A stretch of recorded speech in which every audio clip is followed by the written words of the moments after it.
다 함께 기도하심으로 8월 25일 화요일 매일 예배 시작하겠습니다. 기도합니다. 우리의 선한 목자 되신 주님, 오늘도 우리의 형편과 모든 필요를 아시고 하나님께서 오늘도 우리와 함께 하심을 믿습니다. 우리의 인생길 가운데 삶이 정말 고비고비 어려움과 또 문제가 놓여있고 장애물이 있을 때가 얼마나 많은지요. 때로는 앞길이 보이지 않을 때가 있습니다. 하지만 오늘 우리가 또 말씀을 통하여서 하나님의 인도하심을 구합니다. 어려움 가운데서 하나님의 선하심을 우리가 굳게 믿고 말씀에 순종하며 나아갈 수 있도록 인도해 주시옵소서. 하나님, 혹여 정말 낙심한 성도가 있습니까? 하나님 찾아가서 위로하여 주시고 필요한 것을 가장 선한 때에 채워주시는 하나님의 은혜를, 하나님의 공급하심을 누리게 허락하여 주시옵소서.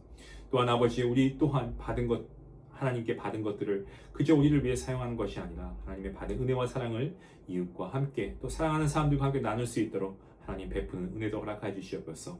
그러한 일들을 통하여서 결국 복음이 이들에게 전해지게 하시고 우리가 정말 먼저 복음을 듣는 자로서 하나님이 기뻐하시는 하나님의 예수님의 또 귀한 아버지 제자이자 또 하나님의 거룩한 성도로서 이 땅을 정말 하나님의 말씀으로 변화시키는 데 쓰임받는 귀한 도구가 되게 허락하여 주시옵소서. 오늘도 말씀으로 은혜 베푸실 주님께 감사하오며 이 모든 말씀 예수님의 이름으로 기도하옵나이다. 아멘.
성령의 감화 받아서 하나님 말씀 배우니 그 말씀 한 절 한 절이 내 맘에 교훈 되도다. 내 평생의 소원, 내 평생의 소원, 내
오늘 우리에게 주시는 말씀은 계속해서 에스겔서입니다. 46장 1절부터 15절까지의 말씀입니다. 우리 평소와 같이 함께 말씀을 읽도록 하겠습니다. 함께 봅니다. 주 여호와께서 이같이 말씀하셨느니라. 안뜰 동쪽을 향한 문은 일하는 엿새 동안에는 닫되 안식일에는 열며 초하루에도 열고, 군주는 바깥 문 현관을 통하여 들어와서 문벽 곁에 서고, 제사장은 그를 위하여 번제와 감사제를 드릴 것이요, 군주는 문 통로에서 예배한 후에 밖으로 나가고 그 문은 저녁까지 닫지 말 것이며, 이 땅 백성도 안식일과 초하루에 이 문 입구에서 나 여호와 앞에 예배할 것이며, 안식일에 군주가 여호와께 드릴 번제는 흠 없는 어린 양 6마리와 흠 없는 순양 1마리라. 그 소제는 순양 하나에는 밀가루 한 에바요, 모든 어린 양에는 그 힘대로 할 것이며, 밀가루 한 에바에는 기름 한 흰식이니라. 초하루에는 흠 없는 숫송아지 1마리와 어린 양 6마리와 순양 1마리를 드리되 모두 흠 없는 것으로 할 것이며, 또 소제를 준비하되 숫송아지에는 밀가루 한 에바요, 순양에도 밀가루 한 에바며, 모든 어린 양에는 그 힘대로 할 것이요, 밀가루 한 에바에는 기름 한 흰식이며, 군주가 올 때에는 이 문 현관을 통하여 들어오고 나갈 때에도 그리할지니라.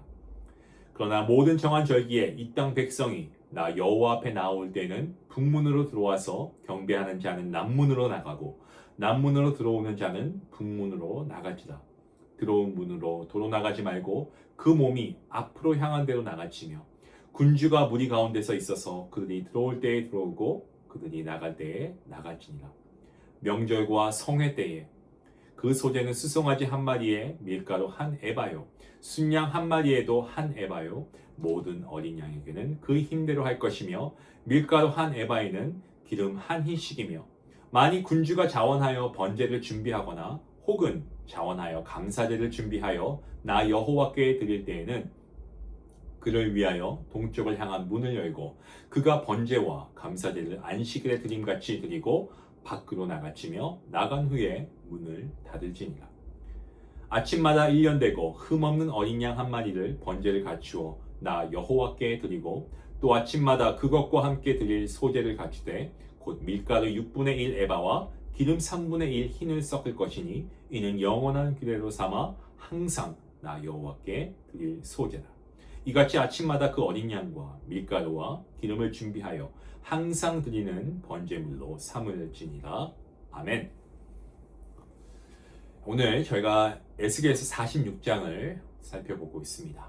이 장은 새 성전에서 드릴 안식일과 초하루, 매일의 제사와 함께 군주의 기업과 성전의 부엌에 관해서 말씀하고 있는 내용인데요.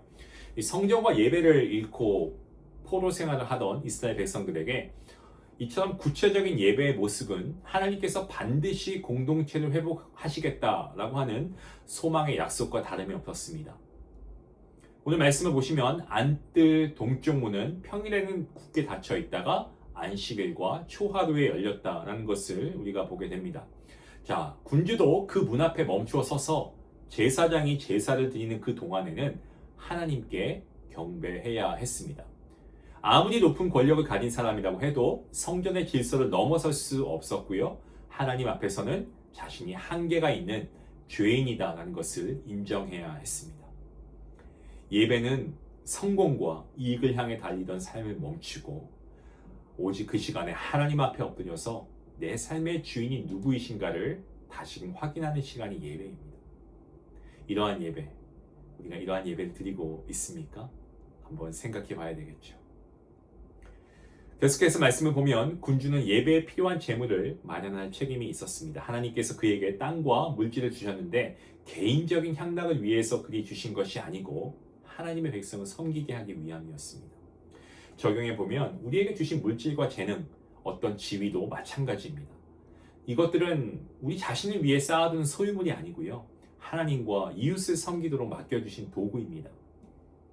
때문에 우리가 이런 것을 하나님의 영광을 위해서, 그리고 하나님께서 우리에게 허락하신 이 믿음의 공동체를 위해서 우리가 사용해야 함이 마땅하겠죠.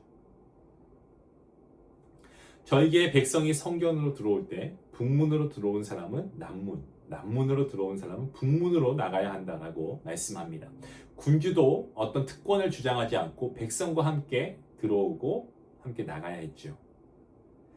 어떻게 보면 사소해 보입니다. 이러한 질서까지 말씀하신 것은요, 하나님께서 화평의 하나님이시고 질서의 하나님이시다라는 것을 보여줍니다. 예배 공동체 안에서는, 교회 안에서는 지위와 형편을 막론하고 모두가 하나님의 말씀과 그리고 공동체 질서를 존중해야 됩니다. 그건 목사도 예외가 아닙니다. 군주가 기업을 관리하는 데에도 하나님의 원칙이 적용되고 있습니다. 그는 백성의 땅을 빼앗아 쫓아낼 수 없었고요. 자녀에게 줄 기업도 하나님께서 자신에게 주신 땅에서만 마련해야 했습니다. 성전에서 하나님께 엎드린 군주는 삶의 자리에서도 하나님의 주권을 인정하고 정의와 공의를 실천해야 했습니다. 참된 예배자는 예배당 안에서 경건한 모습을 보이지만 밖에서 권력과 물질로 다른 사람에게 눈물 흘리게 하는 예배자는 참된 예배자가 아닙니다. 예배는 약한 사람의 권리를 보호하고 내 욕심을 절제하는 생활의 순종 가운데 이어져야 됩니다. 이러한 예배를 드릴 때 우리가 참된 예배자라고 우리가 스스로를 부를 수 있는 거죠. 성전 안뜰에 보시면 제사장들이 속죄제와 속건제 제물을 삼고 그리고 소제를 굽는 구별된 부엌이 있었다는 것을 우리가 보게 됩니다. 거룩한 제물이 부정하게 다루어지지 않도록 장소를 구별하는 것은 이건 단순한 통제가 아니고 백성을 보호하기 위한 하나님의 배려였습니다. 쉽게 생각해 볼까요? 부모가 어린 자녀를 보호하기 위해서 어떤 위험한 물건들, 칼이나 이런 것들 손에 닿는 것에 절대 두지 않습니다. 이와 같다는 거예요. 주 예수 그리스도께서 친히 속죄 제물이 되심으로 우리가 담대히 하나님께 나아가게 되었습니다. 하지만 우리에겐 여전히 하나님의 거룩하심에 합당한 선택과 삶이 요구됩니다. 계속해서 보시면 바깥들 내 모퉁이에 백성이 함께 먹을 제물을 준비하는 부엌이 있었습니다. 예배자들은 그곳에서 함께 음식을 나누고 하나님의 은혜를 고백하고 교제했을 겁니다.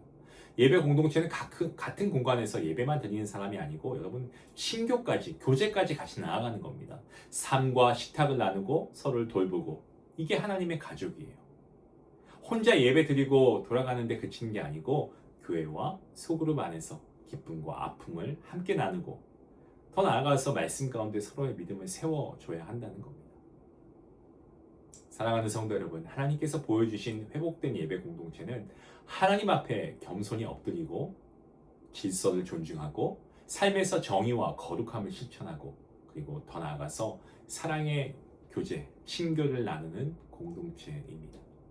바랍고 소망하기는 우리도 예배와 일상이 하나가 되는 삶을 통해서 하나님께서 기뻐하시고 하나님께서 우리를 귀하게 보시는 그 거룩하고 따뜻한 교회를 우리가 함께 세워갈 수 있기를 원합니다.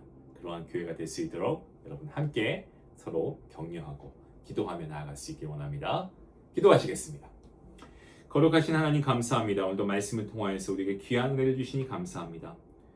하나님, 우리 모두가 하나님 안에서 가족입니다. 예배를 통하여서 우리의 교만과 욕심을 내려놓게 하시고 삶의 주인 되신 하나님만을 우리가 함께 믿음으로 고백하게 해 주시옵소서. 맡겨주신 물질과 건강과 재능, 우리의 믿음의 공동체와 이웃을 섬기며 우리 일터 가운데 하나님 우리가 이것들을 함께 나누고 우리가 먼저 공동체의 질서를 존중하고 거룩한 삶을 살아갈 수 있도록 서로의 기쁨과 아픔을 사랑으로 나누는 따뜻한 예배 공동체가 되게 허락하여 주시옵소서. 감사하며 예수님의 이름으로 기도하옵나이다. 아멘. 우리가 함께 말씀을 들었으니까 우리가 예배 드리고 각자 집에 돌아가는 경우가 너무 많은데요. 한번 이번 주일에는 우리가 예배 후에 혼자 돌아가지 마시고 우리가 한 성도에게 먼저 다가가서 좀 안부를 묻고 좀 평상시에 대화가 없던 성도들에게 먼저 다가가서 좀 받은 은혜와 삶을 나누고 사랑으로 교제하고 친교할 수 있으면 좋겠습니다. 말씀에 순종해야 말씀의 열매가 맺힙니다.